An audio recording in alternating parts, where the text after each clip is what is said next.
A pleasant good evening to one and all.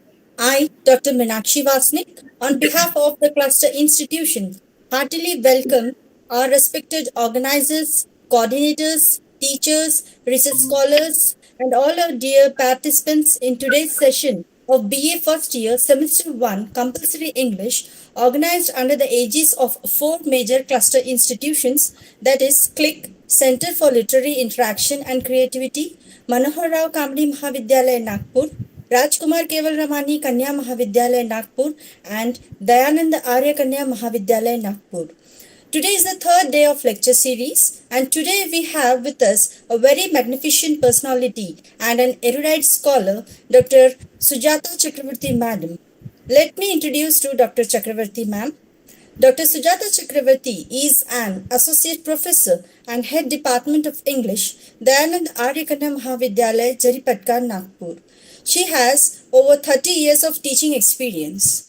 Madam has worked on several academic bodies of the college and contributed significantly for the academic excellence, quality research, and professional administration. She has several publication and presentations in national and international journals and conferences. Madam has organized two national level conferences in English as well as convener and organizing secretary and helped significantly in several academic programs. She is also a recognized research guide for the students of Rashtrasant Tukaroji Maharaj Nagpur University, Nagpur. Madam has completed one minor research project sponsored by UGC. She is an editor of Literary Voices and UGC approved annual refereed journal. Madam is an IQAC and a NAC coordinator of our college. Today, Madam would deliver her scholarly lecture taken from the prose section, Unit 1 of BA Compulsory English, entitled the name of the topic is The Name Friends by Munshi Premchand. Over to Chakravarti ma'am. Thank you so much, Meenakshi. And let me first begin with thanking the organizers, of which my college also is one. Center for Literary Interaction and Creativity, that's CLIC in short, MANOHARRAO KAMDI Mahavidyalaya, RAJKUMAR KEWALRAMANI Kanya Mahavidyalaya, and dAYANAD ARYA Kanya Mahavidyalaya. These four colleges have collaborated together. We have got MOUs also in place, and we do work in collaboration. And this is one such series where we are working in collaboration. And students, today, my lecture is going to be on a very interesting topic called The Knife Friends. And this is a story by Munshi Premchand. Since we are going chronologically, and the first two lessons were more of morality. You have been taught what you should do, what you shouldn't do, and what is the right way to live in the first lesson. And the second one was a very great personality, Mary Kom, again to learn from. And the third one today on our list is a story, a very interesting story. So as we progress, it becomes more interesting. And so without wasting any more time, let me first share my screen and continue with my lecture.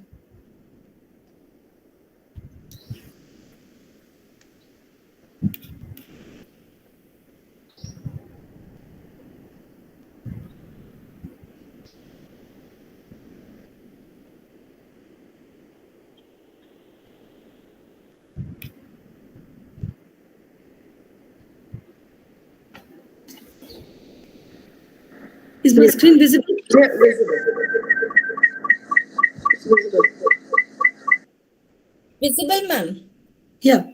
So you see on the screen the title of the story, The Knife Friends.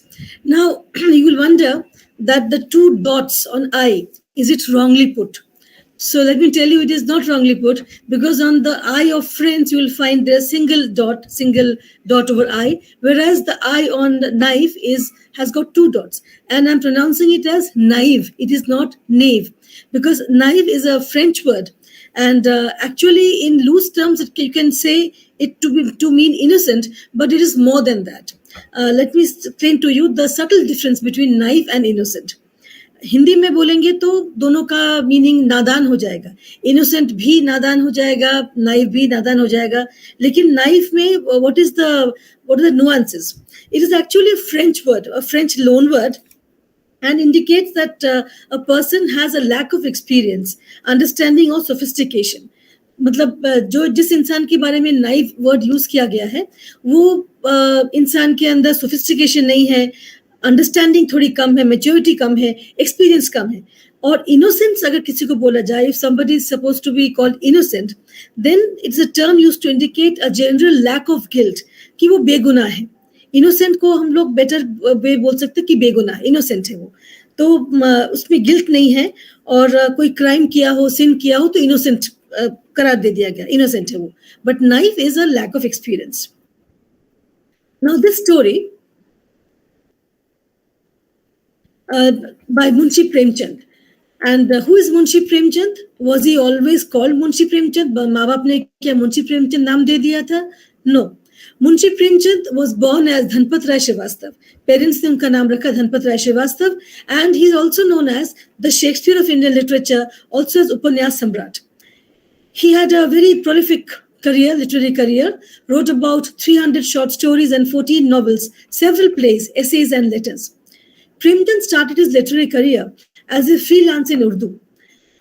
Urdu में शुरू किया उन्होंने लिखना अपना. सोज़े वतन is a collection of short stories in Urdu, which is more or less patriotic in nature. His best novels include Seva Sadan, that's the first one, Godan, which is a much acclaimed story, much acclaimed novel, Nirmala, Gaban, and Rangmanch. He was a great thinker and social reformer too. He believed in social evolution and equal opportunities for all. Now, this story is in translation, and Premchand, when he wrote it, he named it Nadan Dost. So, Nadan Dost, Nadan kaise, and this is therefore I have kept the slide as such. So, you will know that this story was initially called Nadan Dost by Premchand. And here begins the story. This is a story about two siblings, a brother and sister pair. Bhai Behan ki jodi hai, and called Keshav and Shama. Keshav and Shama, they are brothers and sisters. And जैसे भाई बहन की जोड़ी में रहता है, how they stay together, कैसे वो बदमाशी भी करते हैं, how they have very the growing up years actually between siblings is very interesting. So how the elder sibling more or less dominates over the younger one. तो वो younger one को dominate करता है, किस तरह से करता है, कैसा वो younger one उसकी बात सुनता है जानबूझकर अपने फायदे के लिए, कि प्यार से, कि बड़े भाई ने या बहन ने कुछ बोल दिया वो सुन लो, लेकिन सुन लो हमेशा उसका ऑर्डर मान के, कि कभी कभी उसको दिखाने के लिए कि मैं तो हूँ साथ में, लेकिन अगर जरूरत पड़े तो चुगली भी खाई जाएगी, किस तरह से उसका वो निकाल लेंगे, अपना काम निकाल लेंगे. तो elder siblings and younger siblings have a very sweet and sour relationship. Sometimes it is never too sweet, never too good all the time. उनमें थोड़ा थोड़ा तकरार, थोड़ा थोड़ा मजाक, हंसी मजाक और ये सब लगा रहता है. So this is a story of two siblings and how they want to become friends. How they want to become friends to birds, to little two birds, chicks actually, who have not even hatched from the eggs. The story begins with a bird. A bird had laid eggs just above the cornice in Keshav's house. Now, what is a cornice? A cornice is a raised line of plaster, wood or stone at the edge of a ceiling. Ceiling यानी कि छत के ऊपर थोड़ा सा ऊंचा किया हुआ एक प्लेटफॉर्म सा, छोटा सा प्लेटफॉर्म सा, और वहां पर कुछ भी इंसान सामान रखता है, या it acts as a small a little small thing, which is a raised platform. छत से ऊपर रहता है वो. तो वो छोटा सा प्लेटफॉर्म जो रेस्ड वाला हिस्सा है, वहां पर a bird had laid eggs, and Keshav के घर के पास ही है ये, just above the cornice in Keshav's house. Both Keshav and his sister Shama would watch the bird intently as it flew back and forth. तो ये bird जो है back and forth, all of you must have seen this when it is a bird, the season of birds laying eggs. If you have trees in your neighborhood or in your own house also, sometimes even trees are not necessary. if an area of your house is not much frequented, ज़्यादा लोगों ने वहाँ पे चलना फिरना नहीं किया है और वो एरिया को लोगों ने छुआ नहीं, बहुत देर से, बहुत समय से कोई जाता आता नहीं है, कोई उसमें मूवमेंट नहीं है, तो their birds build nests and they lay eggs. That is a very nice corner, a nice place the birds had found in Keshav's house.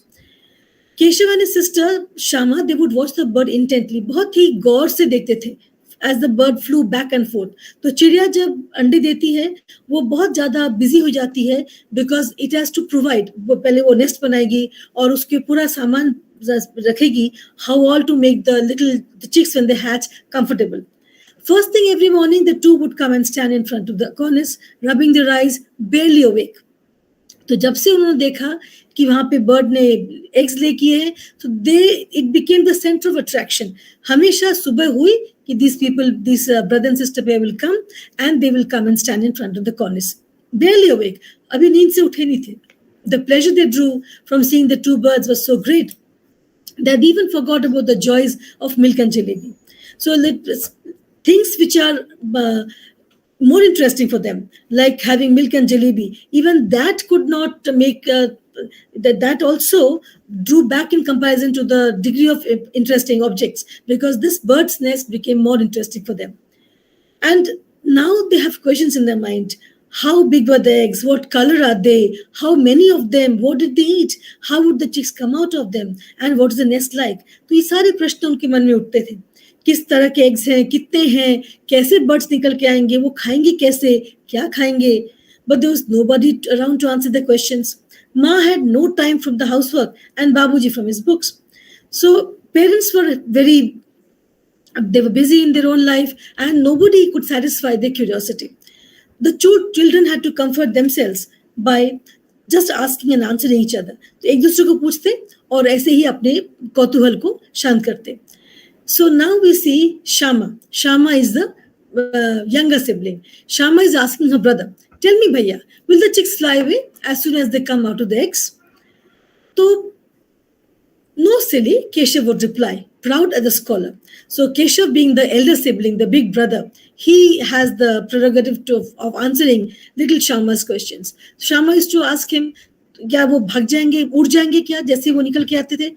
And Keshav बहुत ही important sound कर रहा है, scholar के समान. No.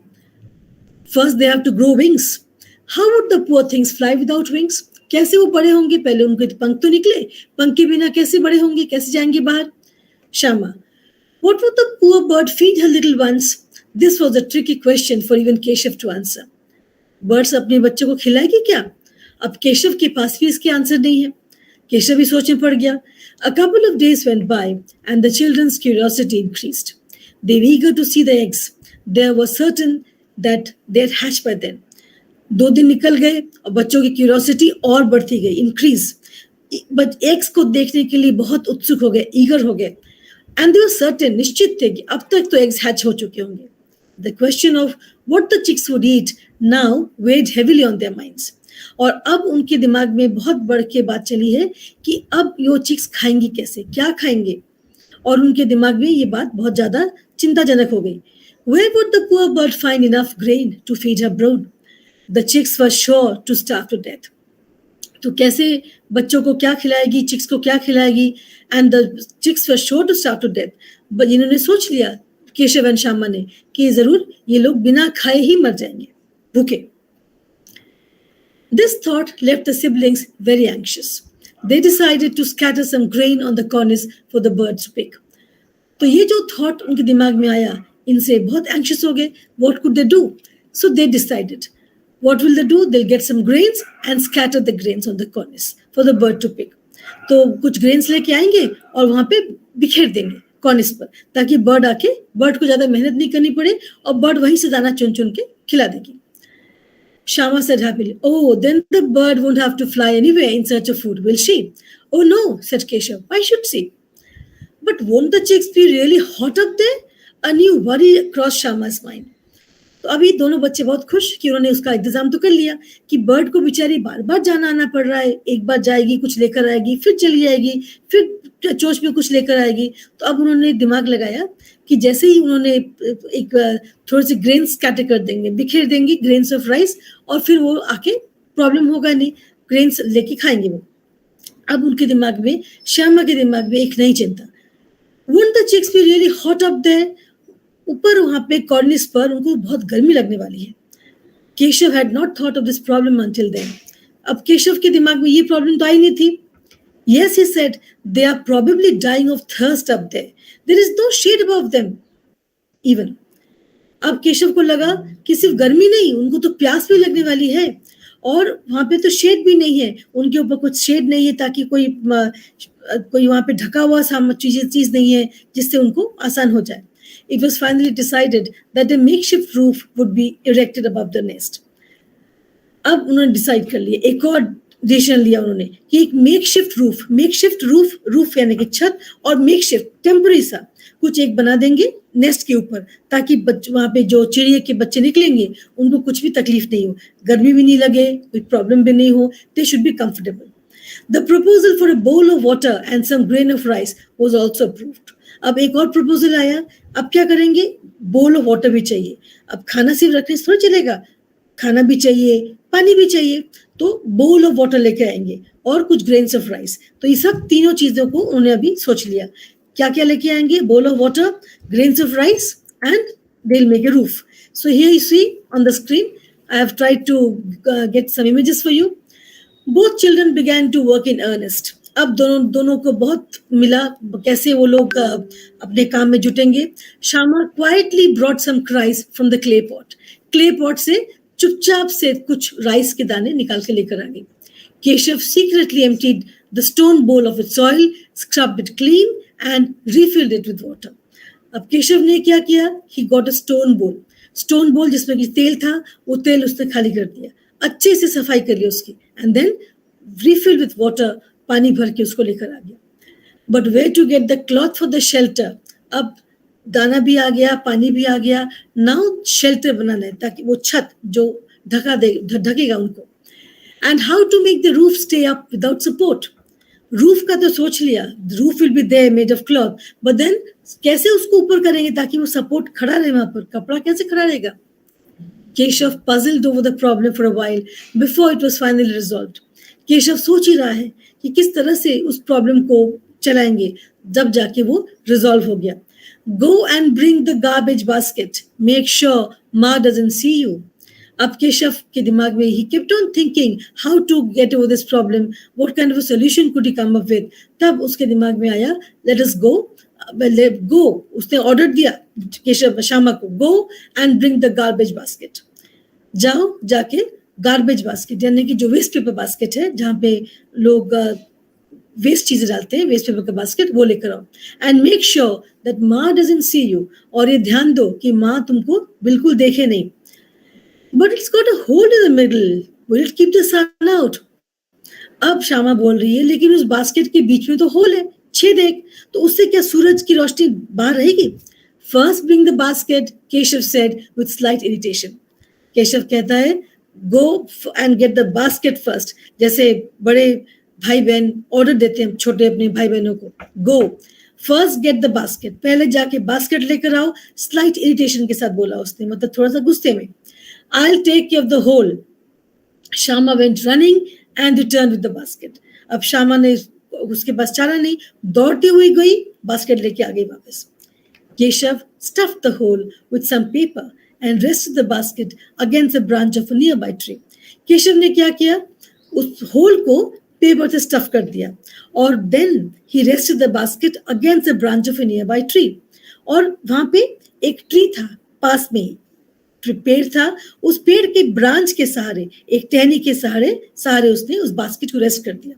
See how the shadow of the basket falls on the nest. The sun can't get through now. तो उसने क्या किया? He made the basket, उसको स्टफ कर दिया पेपर के सहारे, and then उसको रेस्ट कर दिया ब्रांच पर, and that branch, the shadow of that basket now fell on the nest. तो वो रिफ्लेक्टेड सा हुआ, एकदम से डायरेक्टली नहीं, लेकिन उसका काम हो गया. अब सूरज आकर नेस्ट को डिस्टर्ब नहीं करेगी, बच्चों को डिस्टर्ब नहीं करेगी. Shama thought admiringly how clever her brother was. Shyama भी बहुत सोच रही दिन मन में कि उसका भाई तो बहुत अकलमंद है, कितना उसको सोच लेता है, कितना काम कर लेता है. It was the month of summer. Summer का महीना था, गर्मी के मौसम थे. Babuji had gone to work. Having put both children to sleep, Ma had laid down to rest. तो गर्मी के मौसम में बाबूजी अभी दोपहर को काम करने चले गए हैं. माँ ने दोनों बच्चों को सुलाकर माँ खुद थोड़ा रेस्ट करने सो गई. But the children were nowhere near sleeping. लेकिन बच्चों को कहाँ नींद आती? Eyes shut. They held their breath and waited for the right moment. आंखें बंद करके जैसे छोटे बच्चे करते होंगे. आप लोग भी अपना बचपन याद करो, students. And this is what you must have done. That if your parents had told you, now sleep, and you do not want to sleep, then what would you do? You will wait for the others to go away. Wait करोगे आप लोग कि जब जैसे ही बड़े लोग वहां से चले जाएं, जिन्होंने आपको बोला था सो जाओ, वैसे ही आंखें खुलेंगी और धीरे से उठ के वहां से आ जाएंगे और अपना काम करेंगे चुपके से. So that is what even these two kids did. As soon as they were sure Ma was asleep, they got up quietly, unlatched the door and crept out. जैसे ही उन्होंने देखा कि माँ तो सो गई, चुपचाप से उठे, unlatched the door, डोर का जो कुंडी वगैरह होगा वो खोला और धीरे से बिना आवाज के they crept out, they went out. Soon they were making preparations to safeguard the eggs. अब वो इंतजाम कर रहे हैं कि एग्स को कैसे हम लोग सुरक्षित रखें. Keshav brought a stool from the room, but it was still not high enough to reach the cornice. Keshav एक ऊंचा सा स्टूल लेकर आया, लेकिन तो भी उतना ऊंचा नहीं कि वो कॉर्निस तक पहुंच सके. He then brought a small bathing stool to place under the first and gingerly climbed on top. अब केशव ने देखा वो जो स्टूल लेकर आया, you can see the picture over here, बिल्कुल ऐसा ही डिस्क्रिप्शन दिया है स्टोरी में, that एक स्टूल लेकर आया, चढ़ के देखा नहीं हो रहा है, then एक छोटा सा bathing stool is something on which you sit and take a bath. तो वो छोटा सा बेदिंग स्टूल जिसपे इंसान बैठ के नहाते हैं, वो एक स्टूल लेकर आया. बेदिंग स्टूल को रखा नीचे, उसके ऊपर रखा दूसरे स्टूल को जो पहले लेके आया था ऊंचे को, और फिर धीरे से gingerly means very carefully he climbed on top. Carefully देखते हुए कि किसी भी तरह से गिरे नहीं, ऊपर चढ़ गया. Shama held the stool with both hands. Its uneven legs made it rather wobbly. Wobbly means जैसे डामाडोल स्थिति में, जैसे वो थोड़ा सा हिलेगा तो बिल्कुल वो गिर सकता है. अनइवन लेग्स थे स्टूल के, एक के ऊपर एक चढ़ा हुआ है, चारों एक समान लेग्स नहीं होंगे, so they must have been moving, तो वो वॉबली हो रहे थे. And it tipped slightly whichever way the pressure increased. तो केशव अगर एक तरफ खड़ा होता था तो स्टूल उस तरफ से झुक जाता, जैसे दूसरी तरफ उसका वेट पड़ता वो स्टूल वहां से झुकता. तो वो बहुत ज्यादा अनइवन सा था. एंड श्यामा दोनों हाथों से पकड़ के स्टूल को खड़ी है. Only Keshav knew what fear, what dread assailed him at that moment. उस मोमेंट सिर्फ केशव को ही मालूम था कि कितना डर था उसके दिमाग, उसके दिल में, कितना डर भयानक सा कि अगर वहां से वो गिर जाता है तो क्या हो जाएगा. बहुत ऊंचाई से गिर जाता था. He would grab the cornice to pull Shama under.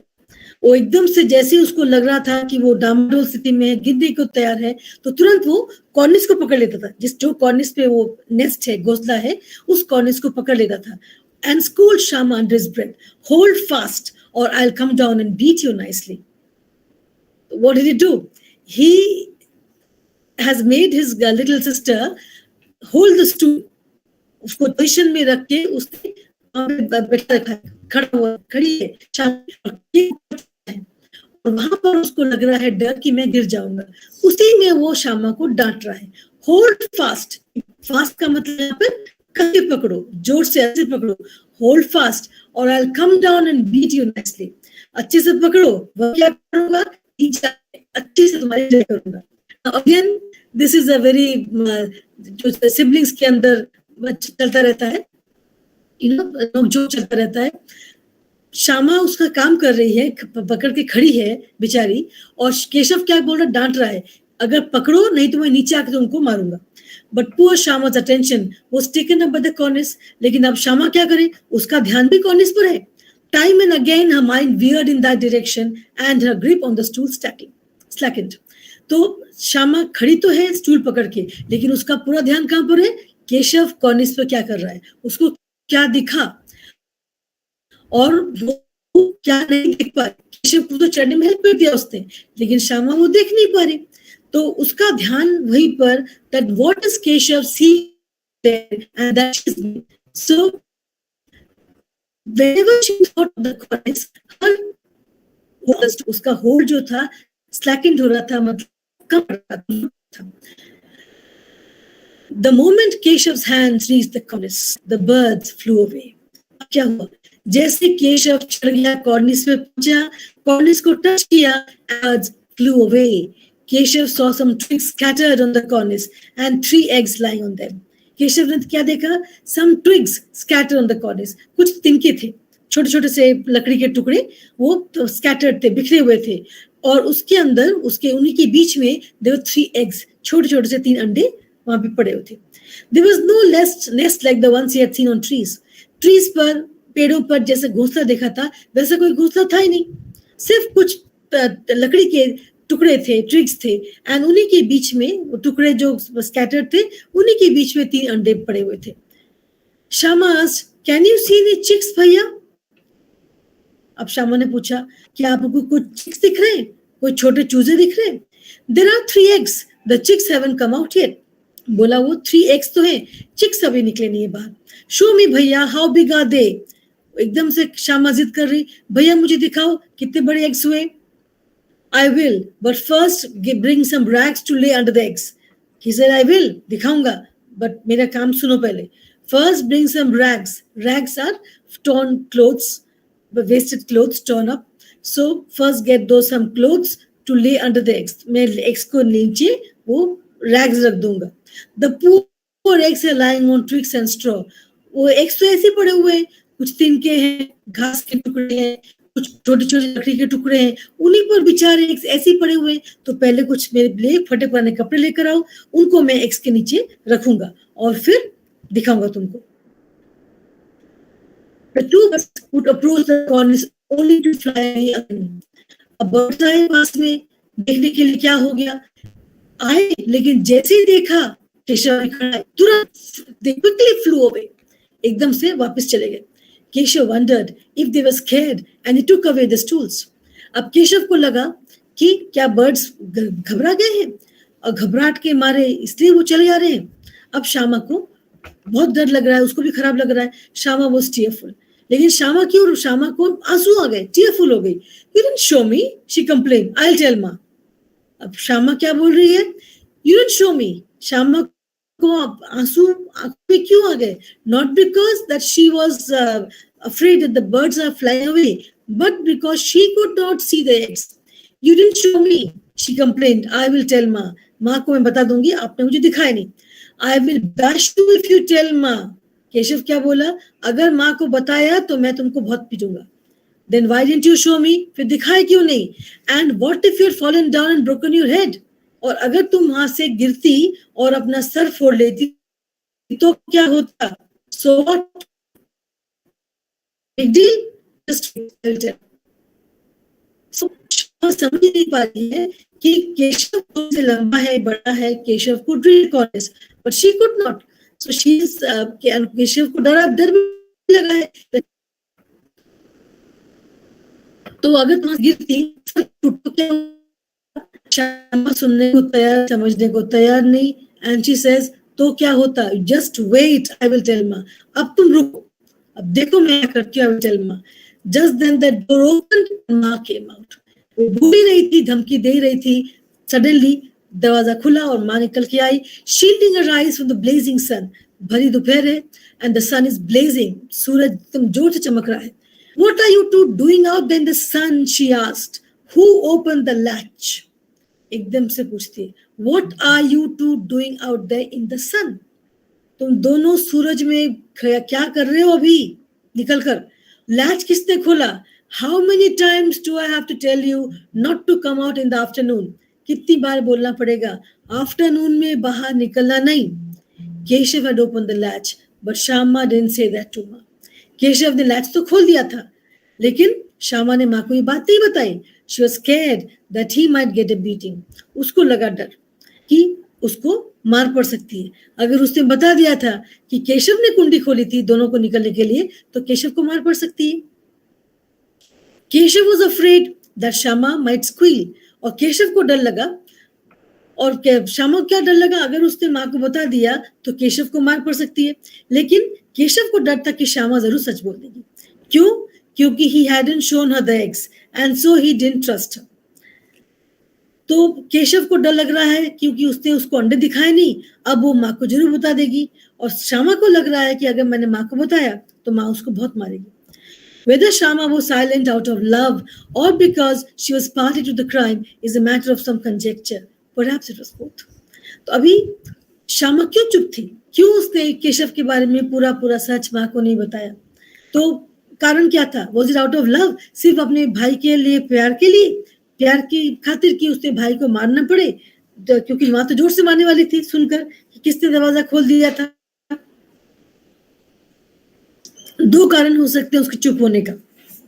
One is it was out of love, and the second is that it's a matter that she was a party to the crime, a partner in crime.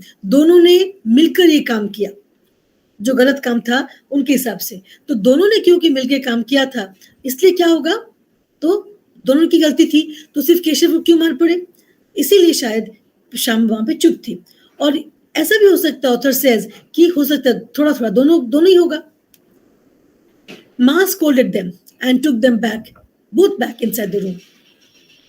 माँ ने दोनों को बहुत डांटा और फिर दोनों को रूम के अंदर वापस लेके गई. She latched the door and started fanning them softly. अब माँ दोनों को अंदर लेके गई, डांट कर दोनों को चली गई अंदर लेकर. She latched the door, दरवाजा लगा दिया, and started fanning them softly. और धीरे धीरे उनको हवा करने लगी. It was only 2 o'clock in the afternoon and the hot summer wind was blowing outside. और अभी रात के सिर्फ शाम दोपहर के सिर्फ 2 बज रहे थे. 2 o'clock in the afternoon. और हम लोग नागपुर में रहने वाले लोग हम जानते हैं कि दोपहर को समर के वक्त 2 बजे कितनी ज्यादा गर्मी होगी. तो बहुत ज्यादा गर्म था बाहर. Afternoon hot summer wind was blowing outside. सिर्फ 2 ही बज रहे थे. Soon the 2 children were sleeping soundly. और थोड़ी देर में दोनों बच्चे गहरी नींद में सो गए. Shyama woke up with a start at 4 o'clock. अचानक से श्यामा की नींद खुली. Shyama got up with a start. एकदम से चौंक के उठ गई वो. It was 4 o'clock. 4 बज चुके थे. The door was unlatched. और अब दरवाजा भी खुला था. The door was unlatched because Ma must have gone out. She ran to the cornice and looked up. और क्योंकि उन लोगों ने कुछ काम करके रखा था तो उसको वहां पे उत्सुकता that she must go and see. दौड़ के गई कॉर्निस तक और ऊपर देखी. There was no sign of the basket.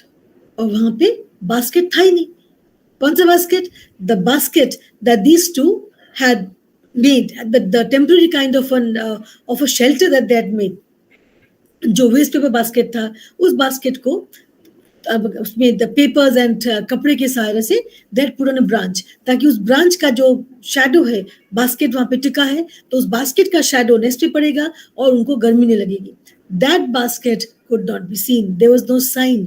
She chanced to look down, ran back to the room and shouted. एकदम से उसने नीचे देखा.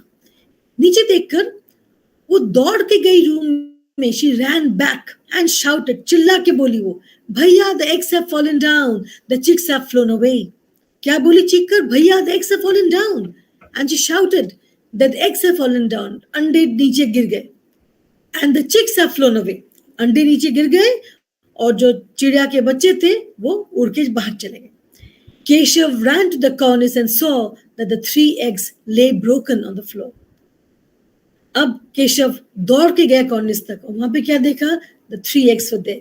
और वो एग्स वहां पे पड़े हैं और वो टूटे हालत में पड़े हैं. A slimy white and yellow liquid was oozing out of them. The bowl of water was also lying upturned. और वहां पे क्या हो रहा था? स्लाइमी कलर का लिक्विड था, येलो एंड व्हाइट लिक्विड, वो oozing out वहां से निकल रहा था. And the bowl of water was also lying upturned. Upturned means उल्टा, upside down. तो जो पानी का बोल रखा था वो बोल ऑफ वाटर भी वहीं पे पड़ा था जमीन पर और उल्टा पड़ा था. Keshav went pale and stared at the ground with gloomy eyes. Gloomy means sad. Keshav का चेहरे का रंग उड़ गया, he went pale absolutely and stared at the ground with gloomy eyes. और ग्राउंड को देखने लगा, स्टेयर करने लगा, एकदम उसको देखकर एक टक देख रहा, उसको stared. Where have the chicks flown to? Shama asked. Shama पूछ रही है, where have the chicks flown to? कहाँ चले गए उड़ के? The eggs are broken, Keshav said sadly. Keshav ने बहुत ही दुख के साथ बोला, the eggs are broken. अंडे टूट चुके हैं. And where are the chicks gone? और चिक्स कहाँ चले गए? चिक्स कहाँ गए? चिड़िया के बच्चे कहाँ चले गए? Where do you think? He replied with some irritation. अब केशव ने फिर से गुस्से में, थोड़ा सा गुस्सा आया उसकी आवाज में, और उसने बोला, तुमको क्या लगता है कहाँ चले गए? Can't you see the white liquid coming out? देख नहीं सकती? There's a white liquid coming out. अंडों में से व्हाइट कलर का लिक्विड बह के आ रहा है. It would have turned into chicks in a few days. अब अगर वो नहीं होता था, ये टूटते नहीं थे, तो कुछ दिनों के अंदर ये व्हाइट लिक्विड ही चिक्स बन जाते थे. In a few days. तो अब क्या हो गया? Those, what have the birds done? ये इनके साथ हुआ क्या? These 3 eggs have fallen down on the ground and they are broken. अब चिड़िया कहाँ से निकलेंगे? बच्चे कहाँ से निकलेंगे? Ma shouted from behind. What are you two doing out in the sun? अब माँ की आवाज जोर से. What are you two doing out in the sun? तुम दोनों धूप में कर क्या रहे हो? माँ, the eggs are broken, said Shama. Shyama ने एकदम से जैसे रुआसी होके बोली, माँ, the eggs are broken. अंडे टूट चुके हैं. You must have fiddled with them, said Ma angrily, looking at the broken shells. गुस्से में माँ बोली, you must have fiddled with them. तुमने जरूर उनके साथ छेड़खानी की. Now Shama didn't pity her brother. अब श्यामा को अपने भाई पर बिल्कुल भी दया नहीं आ रही. He must not have put the eggs back carefully enough so that they had rolled off. जरूर गलती उसी की थी. उसी की गलती कि उसने अंडों को तो जो छुआ था वापस बराबर नहीं रखा होगा, और इसीलिए क्या हो गया? अंडे वहां से लुढ़क के नीचे गिर गए. He ought to be punished. अब श्यामा ने अपना मन बना लिया. मन ही मन उसने सोचा कि इसी की भाई की गलती है, केशव की गलती है. उसी ने अंडों को छुआ. He must not have, उसने हाथ में उठा के देखा था और जरूर बराबर से रखा नहीं होगा जहां पे वो था. इसलिए क्या हो गया? ऊपर से नीचे लुढ़क गए और लुढ़क के वो टूट गए. तो गलती उसकी थी, अब उसको पनिशमेंट मिलनी चाहिए. He touched the eggs, Ma, said Shama. एकदम से उसने भाई के ऊपर भाई का सीक्रेट बता दिया. माँ उसने एग्स को छुए थे. Why? Ma asked. Keshav stood tongue tied. Tongue tied मतलब जैसे जीभ को ताला लग गया. Tongue tied. How did you reach there? Keshav बेजुबान कुछ नहीं बोल रहा है. Ma asked again. How did you reach there? तुम ऊपर तक पहुंचे कैसे? क्योंकि अभी वहां पे न बड़ा सा स्टूल था न बेदिंग स्टूल था, जो जिस पर केशव चढ़ के वहां तक पहुंचा था, छज्जे तक पहुंचा था, कॉर्निस तक. तो वहां पर अब कुछ नहीं, वहां पे जो जिस चीजों पे ऊपर पहुंचा अभी कुछ भी नहीं है. He kept a stool on the bathing stool and climbed up and said, "Weren't you holding the stool?" Keshav charged. तो श्यामा ने पूरा सच बता दिया कि माँ उसने एक स्टूल लिया और बेदिंग स्टूल के ऊपर रखा and then he climbed up. इस तरह से ऊपर चढ़ा था. श्यामा ने बताया जब, तो केशव अब चार्ज कर रहा है, वो भी चढ़ाव कर रहा है. Weren't you holding the stool?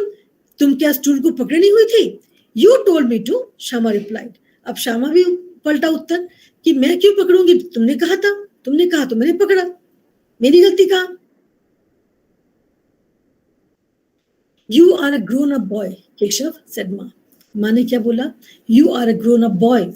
Don't you know that when you touch birds' eggs, they become tainted and then the birds don't hatch them anymore? क्या तुमको मालूम नहीं Keshav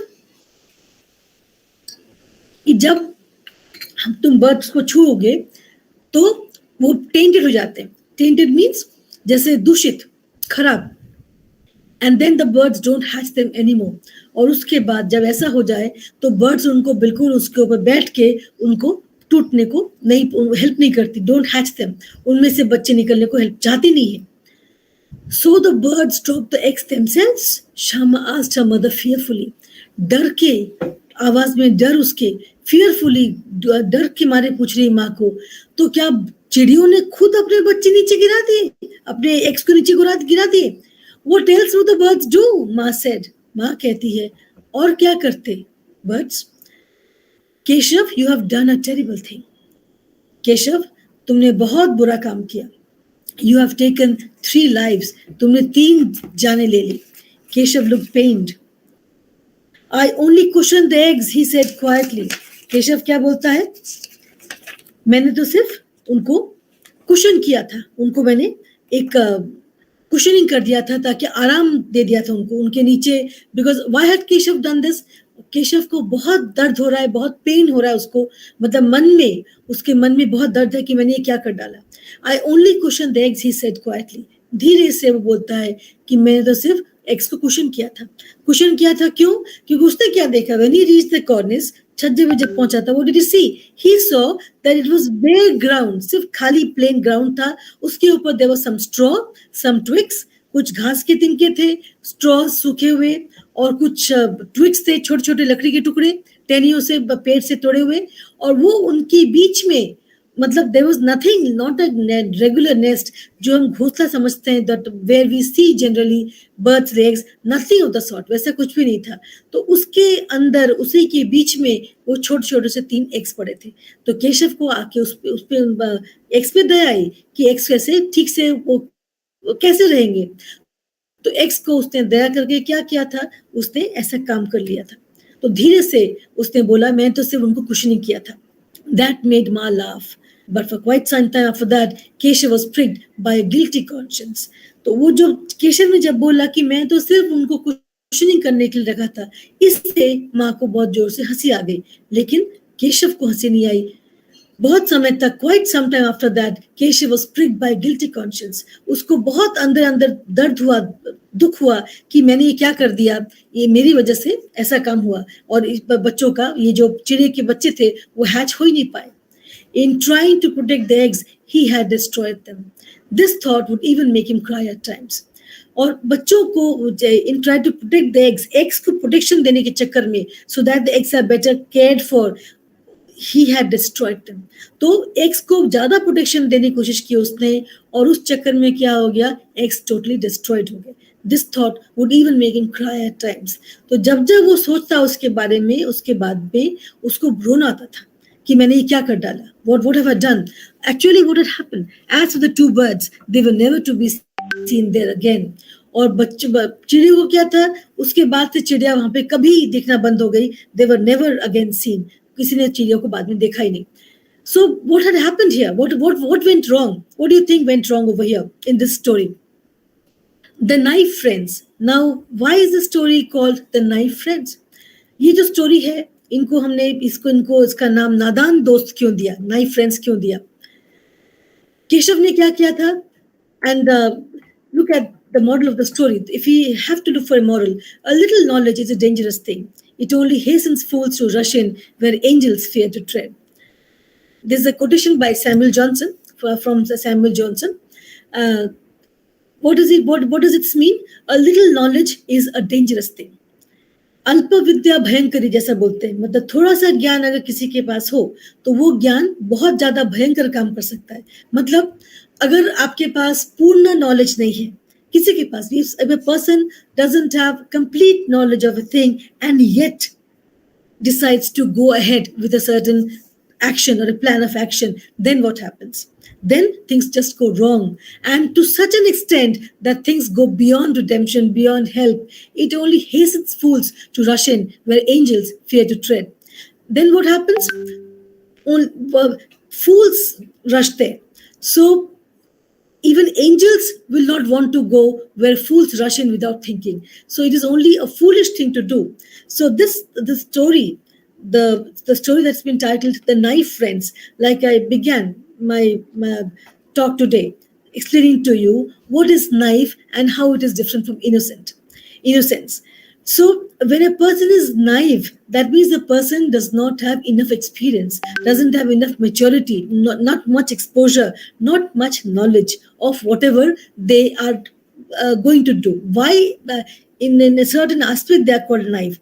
And whereas if a person is called innocent, that means the person has committed a crime, and he or she has been pronounced innocent.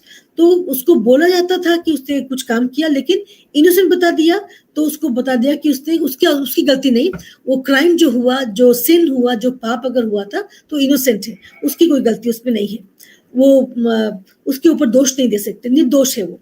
लेकिन नादान में और निर्दोष में फर्क है। नादान क्या हो गया, उसको मालूमात ही नहीं है, उसको मालूम नहीं था क्या करने वाला है। तो यहाँ पर प्रॉब्लम क्या हुआ? What is the problem that Shama and Keshav did? What is the mistake they made? The biggest mistake, can you tell me here? What is the biggest mistake? The biggest mistake here is that it is a law of nature. Nature has got certain rules. Birds and animals do not have limbs like humans do. They do not function like humans do. But you must have seen birds building nests. वो अपने चोंच के सहारे से ही nest बना लेते हैं. They build nests. Animals also have kids. They lay their birds lay eggs. Animals have their own children. They have their own progeny, and then they know how to look after. They don't need human beings. Human beings are not required for an animal's help. The nature has designed things in a way that these things will look after themselves. They can look after themselves. If they need help from us, they will come to us. They will seek help.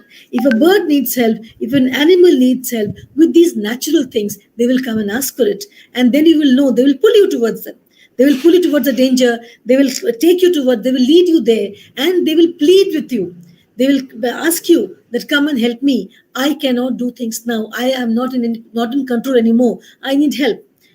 Here, what did they do? Keshav and Shama, the age they were in, young kids, small kids, and they had knowledge, but only limited knowledge. And with that limited knowledge, they committed a grave, you can say they made a grave mistake, a blunder.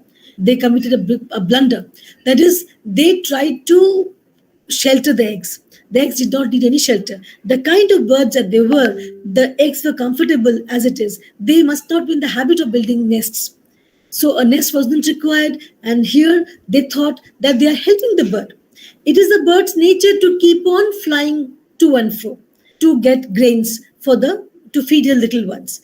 But what did Keshav and Shama do? They thought that the bird will require grains, so let me help the bird. उन्होंने वहाँ grains scatter कर दिए, उन्होंने वहाँ पानी रख दिया.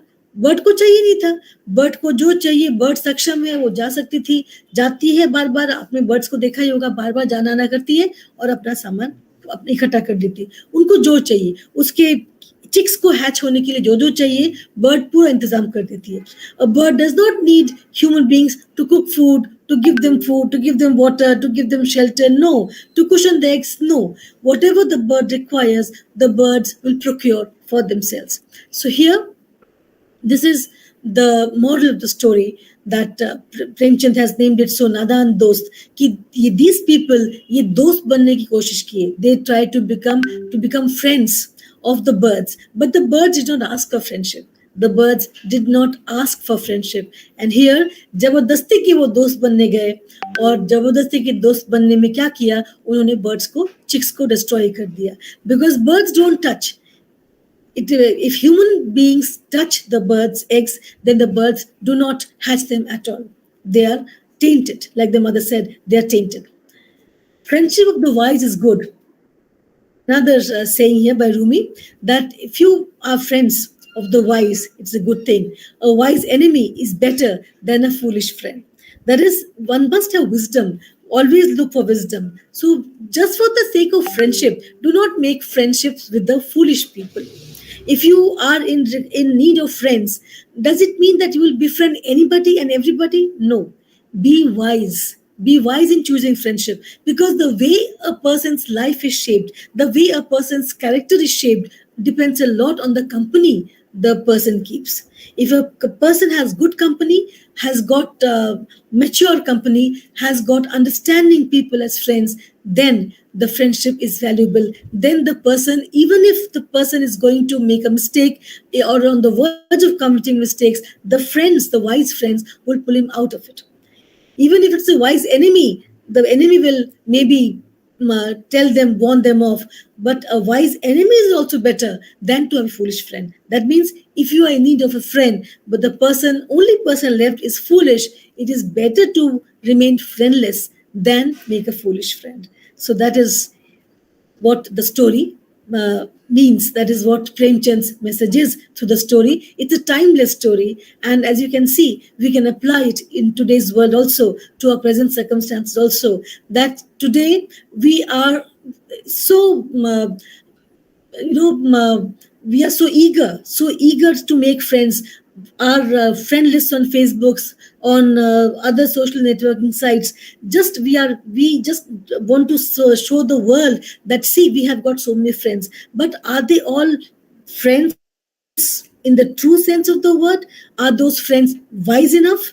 Is friendship with them something to be proud of? Or do you make such friends only to show them off? Friendship is not something to show off.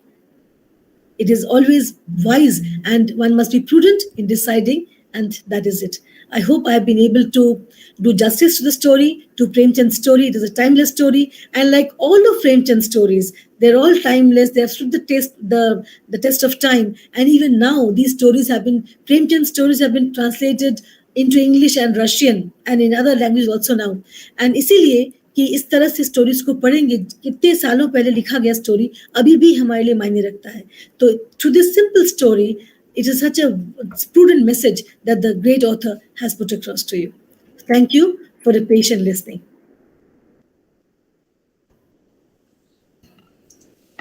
Yes, ma'am. Thank you very much. You can stop your screen sharing, ma'am.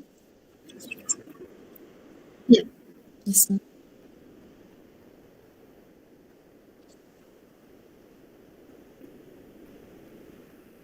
You can stop. Yes. Thank you very much, ma'am. Munshi Premchand's lessons studied in English translation aptly provide English speaking readers to access Premchand's literary contributions. So, in the lesson Knife Friend, the conversation between the characters, which was very natural, reflecting the language and the mannerism of the time and providing a glimpse into the social dynamics of the era, was brilliantly elaborated with your unique and simplified expertise, ma'am. Law of nature was the moral of the story in this lesson. Also, you suggested that friendship should be wiser rather than wider. Listening to your lecture always captivates the students, leaving a positive and a lasting impression in the minds of the students. Thank you very much, ma'am, for your wonderful lecture. And I extend my sincere thanks to the organizers and the coordinators of the program for the sincere endeavor to conduct this online lecture series for BA First Sem Compulsory English subject. With immense exultation, I express my deep sense of gratitude to today's resource person, Dr. Sujata Chakravarti Madam, for gracing the occasion and for enlightening the student with her insightful presentation. Thank you very much, Madam. I express my sincere thanks to our dear students for their active participation. So tomorrow we would join in the morning at 10 a.m. with another eminent person, Dr. Deepti Jain Thakre Madam, who would be conducting the session for another lecture on the lesson entitled Fur by Hector Hugh Munro from Unit 1 Prose section. So meet you tomorrow. Till then, stay tuned and goodbye. Thank you so much, ma'am, for your valuable contribution. Thank you, ma'am. Thank you once again. Thank you, Sujata. Thank you so Thank you, much. Sumadhi. Thank you.